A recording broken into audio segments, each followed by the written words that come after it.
Hi, this is Visi Pro 3 channel. In today's video, I will show you how to fix full screen on YouTube not working. Before we get started, don't forget to subscribe and turn on the notification to keep you updated about this channel. So let's go. You may experience this scenario where your YouTube doesn't go full screen when you click it. So what should you do to fix this issue? In this video, I will show you how to fix this issue when you are using YouTube.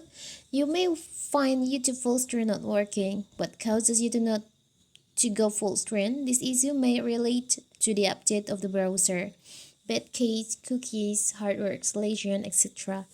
So what if you want to fix this issue? It's so simple. So first, you can just open your YouTube, and when you try to go full screen, it's not working. You can just try to reopen your YouTube. So you can just close your YouTube,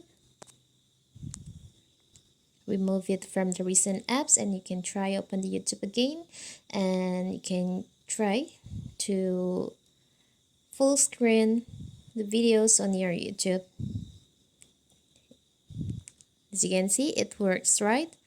But if it still doesn't work, you can just check on the App Store or Play Store. Maybe your YouTube need to update. You can check YouTube. If there is an option to update, you can just update your YouTube. After that, you can check again if the full screen is work or not. So simple, right? So that is how to fix YouTube full screen not working. Don't forget to like and subscribe and turn on the notification to keep you updated about this channel. Thank you and see you.